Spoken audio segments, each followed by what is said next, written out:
eddogo mu music industry so eddogo agamba batu bagenda mu ddogo okubeera nga bateeka music wabwe okubeera nga batutumuka yes which means n'ennyimba ze bayimba zibeerako spirits endala. Baby girl, have a seat. Yes, baby girl is married and that's proof for it. Auntie nafe wano omufumbo tasobya dia omufumbo tasobya oba mwami yakuba mpesi. It doesn't mean you're miserable. Give me the phone. Those things happen. It's not news.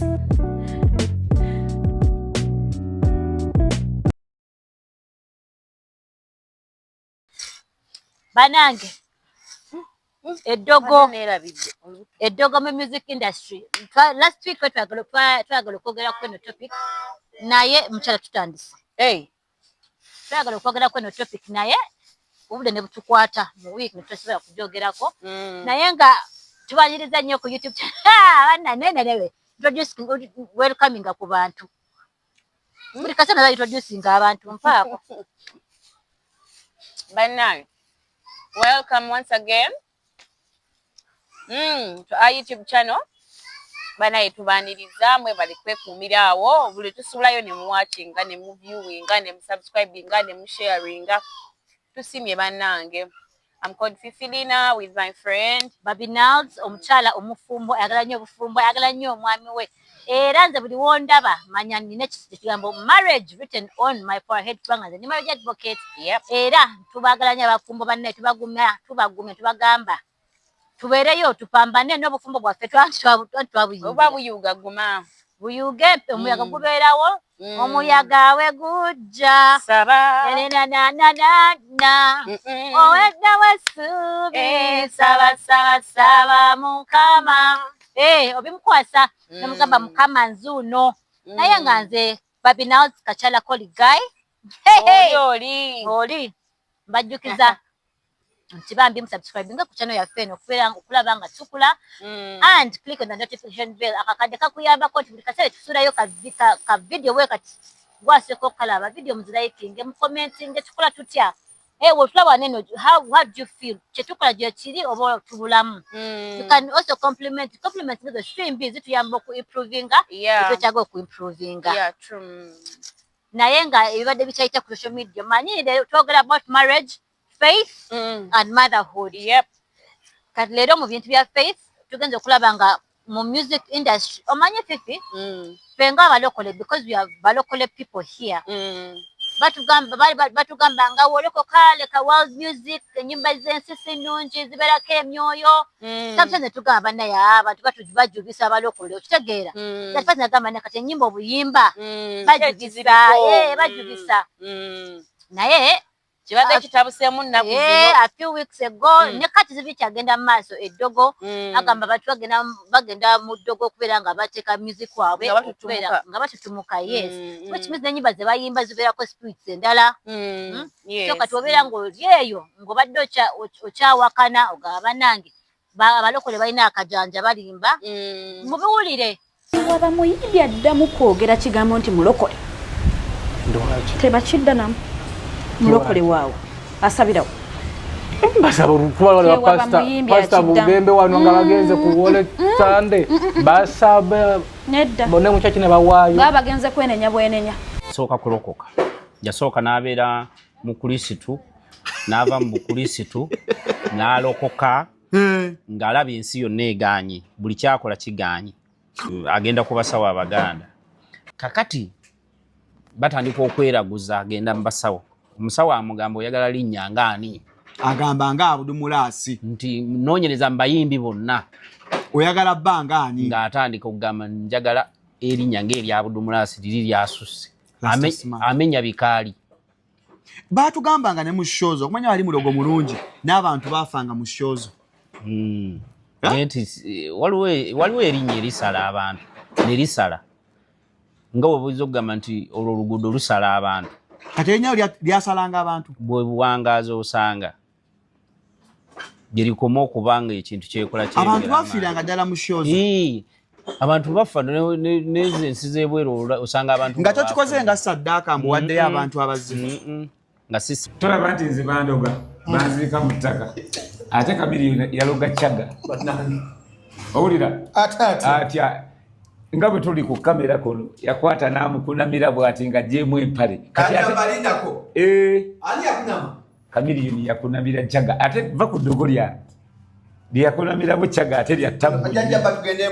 But it is true. Neero omuntu yenna ayingira music industry kino nkiddamu nga nkugamba nti oba oli eyo ng'oyagala kuyimba ne woba ng'oli good, it doesn't matter if you're actually good.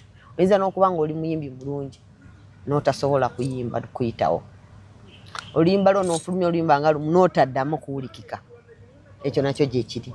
Awo nno baba bakuyambye ne bakugyamu mangu. Naye waliwo okuyimba n'ofuuka threat. When you become a threat, then they will put you down. People have lost their minds. Abamu balaluse, abalala bafudde n'okufa. N'olaba omuntu noga oyo omuntu akubanye enjago, oyo omuntu anywa nnyo omwenge, oyo omuntu n'olaba nga abulirayo. Kumbe ekintu kye bamuteekako kirala. Nkitegeera, eh? Kati for me, those things started nga biringa ebisaaga. At some point bina we byatandikira. At some point natuka ekiseera ebintu byatandika kufa bufi, meaning emotoka efa, emirimu oba ogenze kukola poliisi nejja neggalawo show nga tonnayimba, obeera okyali awo. Accidents, I got many accidents. Sometimes you even packed omuntu nejja n'akutomera ebintu ebyewunyisa. There's a lot of violence, but there's a lot of stuff that started happening. So ebintu ne bitandika okufa, sente nga zifo ziteeka mu kintu ne zifa, millions and millions of money. Byatandika okufa ne nkivaako ekyo ne ntandika okuslowing down. Then my health. Nafunanga ekintu kyansimba wano, but at night nga njugumira, omanyi guno omusujja shivering. Yeah. Nga njugumira bwenti. Gwe bayita omusujja gwa mulalamu. Nonkankana. Okwesika n'okankana. Nga sola kwebaka without painkillers. Mercedes Benz wabweru. I had a Prado outside. I had an Audi car outside. N'engalo tesobola kuvuga motoka kwetwala mu ddwaliro bakola ki. Kyentegeeza, you're nothing without God. Because waliwo ebintu nga sente size ezibitereeza. Nga Katonda yakuyamba n'akutereeza. Omusota guli nagulaba nga gunsiba. The more gwansibanga nentandika okuyita erinnya Yesu. Ng'oyita Yesu. Nga Yesu nyamba. Save me. Help me. Today, please help me. Ekintu kiri nga ne woyita mama nyamba. Tewawulira. Teri kivaawo. Owulira ofa. Noyita doctors. They don't know what's going on. Naye erinnya lya Katonda Yesu ye yansevinga nze nkuwulira neera he found me as grace. Dogo lifuuse eddogo. You know, ate ndiwulidde nnyo mu ba female artists naye like ne mu basajja gyebiri. Nenda kuna basajja nga balogo. Waliwo omukyala eyavaayo amabega kwawo n'agamba nti ye baamuloga n'eddoboozi lye ne lifa nga tasobola kwogera. In fact agamba baba bamutwala wa Ssekacyo ye Nansana yali agira ennyo, waliwo Sseka gye baamutwala eyo mbu ye yamutereeza. Naye ng'agamba ate agamba omuyimbi yamuloga mumanyi. Ate olaba abalogo kiringa nga omulogo amayembe gagoogera gakuwaayo. Gundi ye yankola kino walabako ebintu byashuwaddiiru ono w'ekizigo okyamuwulira. Lindako naye eddogole lyamutwala wange ndeka naye nze mbu but family members yali asacrificing nga family members ze era nga amalogo googera. Naye agamba Daddy Shwadiru teyali muzungu, agamba Daddy Shwadiru yateeka mu ssente. Nze simumanyi Daddy Shwadiru. Mama Daddy Shwadiru yali muzungu nga si waakuno nga mukadde nalekera ne wano wali wasusse naye nga babi babajjidde ku luno bannange ennyimba. Eddogo abantu balikola ate eddogo teriri mu music yokka. Even at workplaces, everywhere, you know, waliwo a friend of mine told me nti waliwo omukyala she was actually a cook nga mufumbi naye nga muli bubi because position eyo yali ajagaliza muwala we. Kati imagine. Yeah, so eddogolo liri in every setting naye ate nze nzikiriza nti mu music industry lisuka naye ate you cannot be me ne bw'ononkola ki I cannot be Juliana. That's the same with the workplace. Yes. You cannot outshine me. Like buli omu alina season ye. In fact nze ndabyeko Uganda music industry buli omu alina season ye. You know ate Uganda music waba kwagadde bakwagala. Naye Uganda music industry wekikuteera bwe paba ate ogwa. Kati nte abana abayimbi. For example, when bands is for example ape mu gospel industry. Kati there's a time Exodus nga booming nga wakavinga abantu bamanyi. Kati wabala Exodus walaba nga Levickson naze nga mudibya okitegeera example yajagala okuwa. What I think nga kyagala muyiteko bamusinga abale yabere nga yali ku top but which really can't be. It can't be because you all the time. Chemanyi when playing a Thunder Replay, my God, Thunder Replay, people stand up and dance. But even when I play, what is the name? Exodus. Jehovah, Almighty God. Yaluimba. Oyo Amoti. Amoti? Yes. Still, people will stand up and dance because it was just a nice song. So you cannot outshine me in my season. Okitegeera. Kati Amoti ne bwakola atya? Eri respect ya jirina nti yatubira oluyimba ne tulwagala. Anti lwakubanga bano kye bakola when they see you coming up they dim your light. Yes. Bakola buli ekisoboka okulaba nti odda mabega. Naye Katonda babbi wabanga Katonda akuguliddewo nti whatever the case you're going to shine, you will shine. Nanti fiki eddogo gyeriri kyemutakkiriza gyeriri eddogo ddyo. Yes, oyinza okubanga you're meant to shine. Overcoming otya. Ne by the way ngojeko eddogo. Nawe tetugenda tewali mpozi nga weesize Mukama n'akuyisaawo buyise kuga Mukama n'agamba gweyitawo. Kale nga Mukama yali yakutegekera nti season yo. Naye nga bakulozero ze naye ojja kuvaayo. Nante olina okuba nga weekumira mu kusaba. You either pray or do witchcraft. Music industry erimu ebintu bingi mulimu n'abasajja ba producer nga nabo bafuukira ba female artists ekizibu. Babasabeera kabe ba gospel. Naye gwe eddogo lingi. I had Cindy recently saying, I love listening to news. Ngagamba mbu some artists, ne Grace Nachimera yavudde n'akyogerako. Some artists pay radio stations money. Okay, media platforms like not to play their music. Yes. No genda mu studio no producing ka ipya kalungi omuntu n'abeeri n'agamba gwe. Presenter ankwadde million 10 don't play ne bo bagwe nagano okuplenga kugamba nakubanga kyagala obeyo nyimba zo zikole ki ziveyo.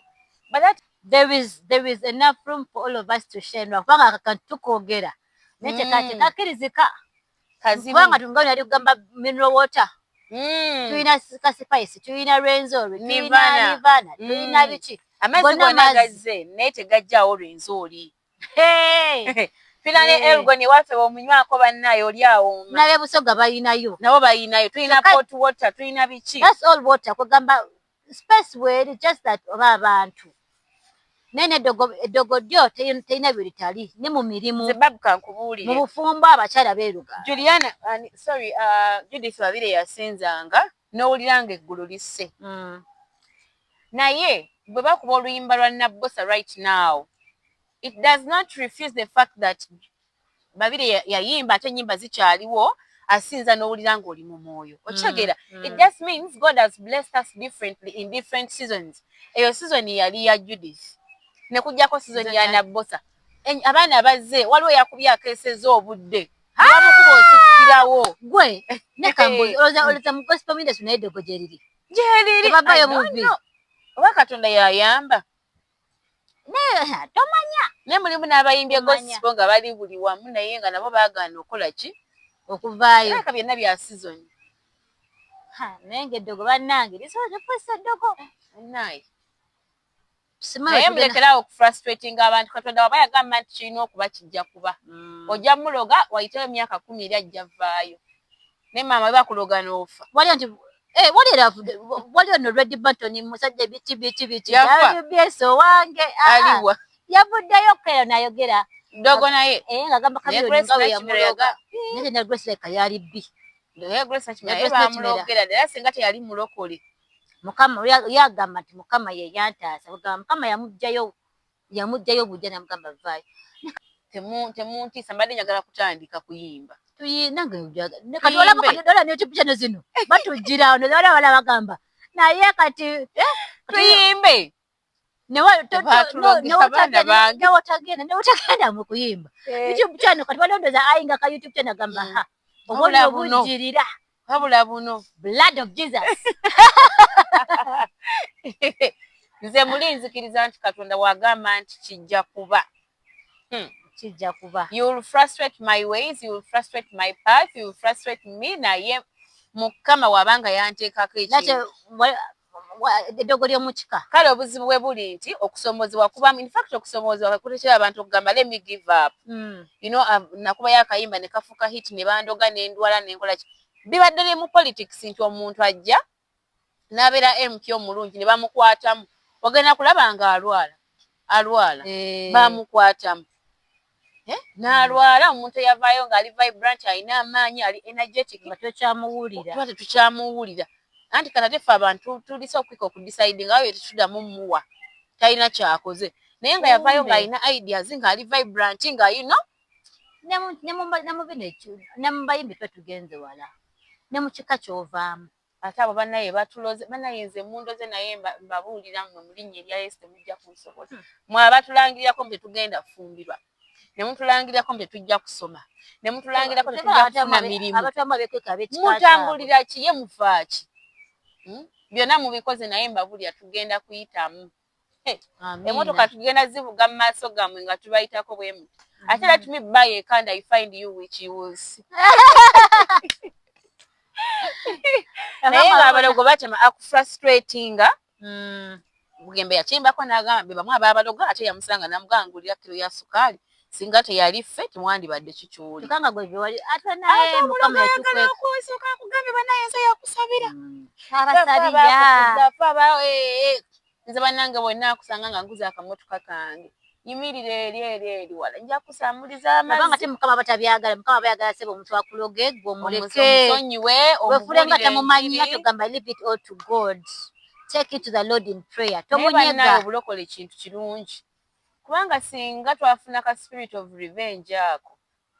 Nengula akamotoka. Hey, nandi musanzeyo mu nnimiro mbw akunamiriza simanyi alima. Naawulira. Namisamwe gaali. Wowe. Naye nebaza Mukama kubanga ndi mulokole. Tubirekera Katonda ntugamba God deal with them. Nate abantu bamanyi kwekuka mu ddiini abo. Era waliwo omuyimbi gwe yalabye agamba. Saagala kuwira muyimbi agamba mbu ndi mulokole. Mutumanyira. Tamwina bulokole wa olokoka nga omaze okulogaloga abantu, omaze okufrustratinga abantu, ate n'ogamba mbu gwe olokose. Waliwo ne yagamba mbu oluyimba lwa Bugembe yagamba ki? Oluliwa. Waliwo oluyimba lwe yayimba ne Bobi Wine. Nandyagadde n'ensaba ku Sunday. Mulimu verse gye yagamba atya? Like osanga omubbi, mbu Katonda amusonyi akomyewo gy'ali. Banaye abaloga bannammwe banoonya kawogo mubaleke. Stop frustrating people. They are looking for daily meal. Sente za Uganda kati zaafuuka za kawogo. Banaye mulekeraawo. Temu frustrating abannammwe. You're losing money in the process. You're doing whatever it takes to frustrate these people. Era bano abalozeeko bagamba ogenda mu ssabo eyo ng'olina emizimu gy'ebiri ovayo na mmeka na 12. Yes. So kugamba gweyongera okwesiba ne bakusaba abaana bo ne bakusaba abajjajjaabo ne bakusaba biki ne boona ndoga tekijjaawo nti Juliana ajja sigala Juliana. Renzori yasigala Renzori mineral water. Ne boona omuloga ne boona frustrating era naye yalinako ebiseera bye byatutumuka abantu ne bakola ki ne bamwagala. So guys, biblically I do not agree with this as a born again Christian. I do not. Nabo okumulimba ne katubagambye ko abaloga bannamwe yes. Ate mu baloga ne bavaawo tebaziba ne promotion tebagenda position gy'ozitidde tebagikuwa. Batetewo omuntu omulala nengo omwana w'omuntu omwana obitadde mu science kyokka biganya okukolera kugamba bamufa abantu abamu bajust. Anyway, tubaagala nnyo bannanga abatulaba. We love you guys so very much. Bwe bali balozeeko bakugamba mu comment section. Yes, tell us something. Twongere bategeeza nti oba olinayo party ey'abaana, birthday, whatever you're celebrating, we have various things to bring. Ebigenda osanyusa abaana bo, tulina ice cream machine, we can do face painting, there is a popcorn machine, waliyo obumotoka, obugaali, whatever. Kyonna ekisanyusa abaana, we just agree on a small amount. Yes, it's affordable, by the way. Nolaba ng'omwana w'omutaddeko essanyu munnange tukolerera baana. Yes. Oba olina family gathering nga ino bamugenda kino mugenda ku family vacation whatever ne games wezi twite abamusana besigika balokole n'olwekyo ekyo kyabwe kirimu omukisa. So hit them up obeere nga omwana wo omusanyusa ku lunaku lwe olwa birthday. Tusigadde tuli Babinals wano ku Babinals channel omukyalo omufumbo abaagala ennyo. Subscribe. See you in the next video. Bye.